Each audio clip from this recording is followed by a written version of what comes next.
Yeah. Let me know when everybody's happy. You gotta make sure. So we're going live, actually goes live. We don't have Roger in the press. We're wasting our time. Oh, we got a thumbs up from Roger. There it is now. Okay. Sorry for being a minute or two late, but I'm calling this special regional hospital board meeting to order for Wednesday, November 8th, 2023. I want to say thank you for everybody for being able to attend. I think we've got some work to do and hopefully it won't take too long. Under the agenda, I want to point out that this meeting is taking place as it always does on the traditional territory of the Tla'amin people who have lived here for many thousands of years. And today is a significant day because it's also Indigenous Remembrance Day, when we remember the contributions of Indigenous people to the various conflicts that Canada has been involved in over the years. So a couple of minor changes to the agenda I'd like to point out. First off, under business arising from correspondence, we've got a motion I'd like to encourage somebody to make, and staff has that. And I want to spend a minute talking about what happened at the Four Tides Hospice meeting on Monday night. So get a motion to approve the agenda as amended. Any discussion on that? All those in favor of accepting the agenda? Any opposed? Carried unanimously. So got an invitation to attend the Four Tides Hospice meeting on Monday night. They had some good news. They've been talking to Vancouver Coastal Health, and the winds have changed. Winds and the tides have changed a little bit in the hospice. Vancouver Coastal Health is now encouraging them to look at something more ambitious than the 4-unit building they had been talking about, looking at other spaces other than the hospital grounds to do it, which might be more adaptive to what they're doing. And the board is really excited by that. They've got positive information. You know, I think you remember the last time we had talked about this at the hospital board meeting, Vancouver Coastal Health looked like they wanted to have a needs study done over a period of time to see if there was an actual need.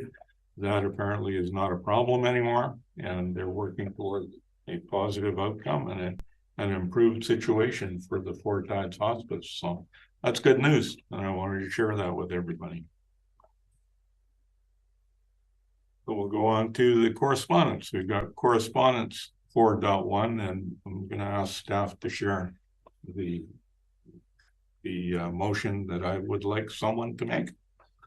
And by way of background, I'll let you know that the chairs of the Sea to Sky Hospital District and the Sunshine Coast Regional Hospital District have been talking. We've been talking for about a year about various things with Vancouver Coastal Health, and the Sunshine Coast Regional Hospital District just recently wrote the letter that's in your package, inviting Vancouver Coastal Health to talk to the three boards basically about renewing our 2014 Memorandum of Understanding.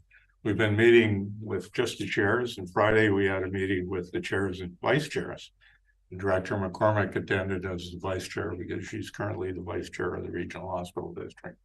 Now, basically, we've agreed to go ahead and try to renegotiate that as a group with Vancouver Coastal Health, hoping we can improve the detail about meetings with Vancouver Coastal Health, make those more regular, and talk about more public involvement in healthcare needs for the various areas.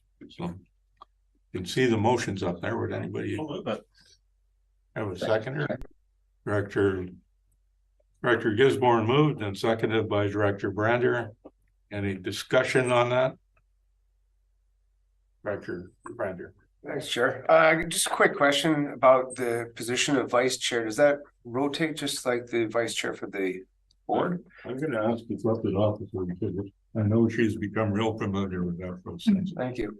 Thank you. Yes, through the chair. It is a rotating position that begins in January.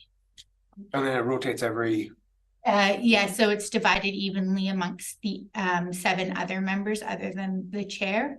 And we go alphabetically. would it make sense to keep some consistency with the vice chair in this, you know, through the discussions about the memorandum of understanding? Or otherwise, if you have one meeting 1 month, it might change to a different vice chair the next month, or doesn't that really matter? Oh, that's the chair, that's, I think, what we're faced with our current procedures. Okay. And I think, you know, the CIO or the corporate officer could correct me if I'm wrong.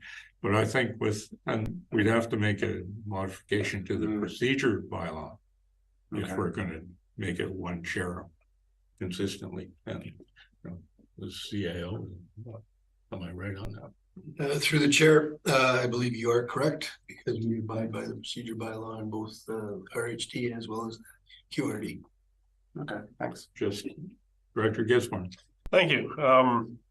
I think I'm a little odd that sometimes when I'm working on the farm, I actually like to listen into other regional districts' meetings and conversations. And this is something I believe Silas mentioned at our regional district meeting in the Sunshine Coast, was that they were having the chairs and vice chairs participating in these meetings. And I recall speaking with one of the directors from Lower Coast, and they had found that having the vice chair as well as the chair attending these meetings had great benefit for a variety of reasons. One, it's just 2 heads is better than 1. It also allows some consistency, because if the chair is unable to attend and the vice chair then attends the meeting, you know, the vice chair may not know what has been discussed at the previous meetings. And this allows our organization to kind of team up, and I like teaming up. So I do like this motion. I support it, but I also then look forward to seeing some proposed changes to our procedure bylaw so that we can actually elect a vice chair in January. And then we can actually have a consistent vice chair working with the chair when dealing with Vancouver Coastal Health and meeting with our other hospital districts. And I'm really pleased to see the work that has been going on from our hospital district chair with Sunshine Coast and the Sea to Sky, because it's very important work, and I thank the chair for the work he's doing. Anyone else on the motion that's in front of us? All those in favor of the motion? Any opposed? Carried unanimously. Thank you. And then we get to. Slight change to this one, Chair. Pardon me? Slight change to the proposed motion. Sorry. Been working on a correction to the way the motion showed up in the minutes, and the corporate officer has a slightly different one. It recognizes that this is not a committee meeting, it's a board meeting, and we would be making a decision. So I'm hoping people have had a chance to read the report, but I think Mr. Devereaux is with us. And would you like to go through and explain the report to us, please? Yes, Chair, I can do that. I'd like to point out that on the September 27th meeting, both representatives from Together We Can and MCLAC presented in front of the board requesting these changes.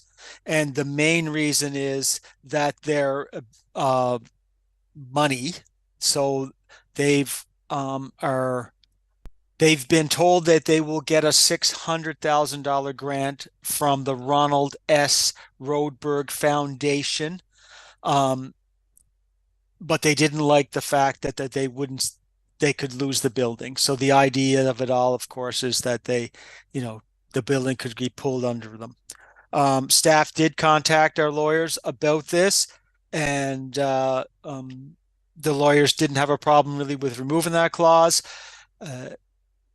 Meaning that if they didn't use the building for its intended purposes, or they did not occupy the building at all to have the facility, that the board could withdraw the lease.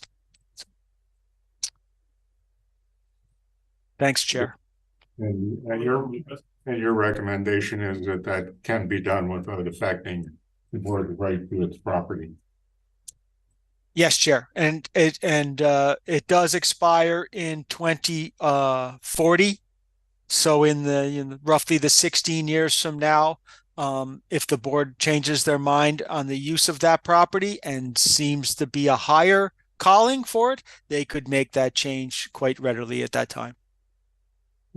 Director Gisborne is making the motion, the change motion. Yeah. We have a seconder for that.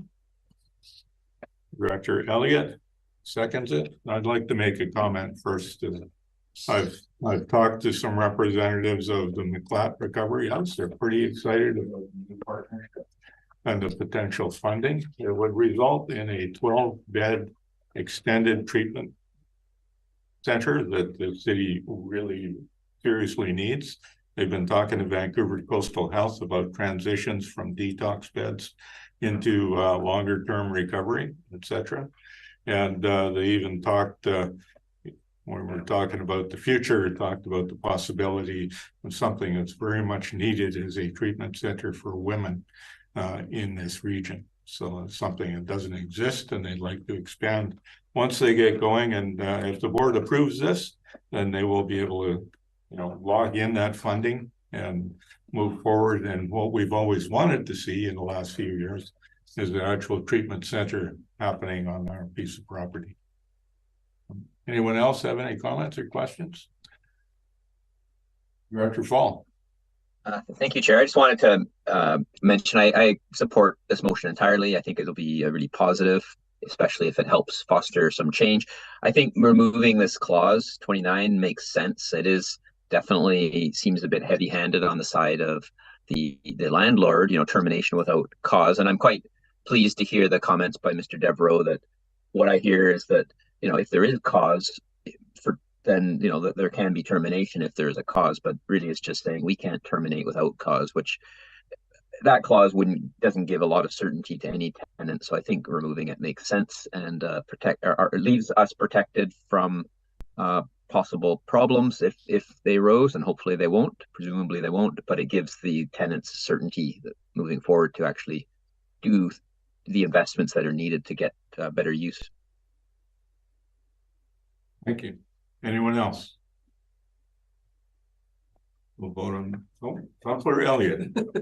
Thanks. I just wanted. You didn't have anything to say. I do have. I'm pretty excited about the improvements to the McLat Society. I think changing the lease in order to make that funding become available to them is, a very good thing to do. So I have nothing against that at all.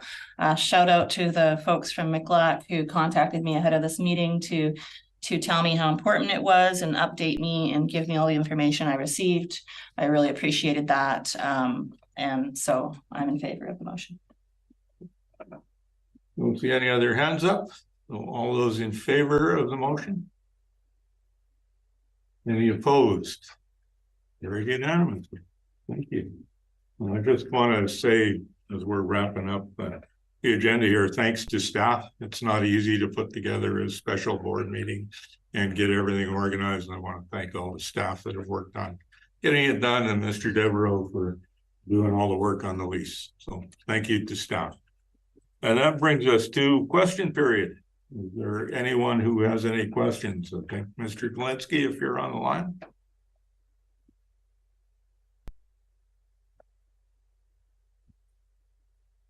He's there. I'm not hearing him. Oh, sorry. Can you hear me now? I can hear you now. Sorry, Chair. I apologize for that. I thought I had unmuted. I just want to be clear on the motion that was just passed. I didn't quite grab it. It seems to me that the board has approved the removal of the contentious clause 29 and that it won't have to go to a future board meeting. Am I correct in that, Chair? That's right. And I'm going to ask the corporate officer if she can send you a copy of the amended motion. I did get a screenshot of it, Chair, so thank you. I do have it. I just have it buried in a million windows here. Okay, that's good. Corporate officer. Thank you, Chair. I have sent it in the chat as well.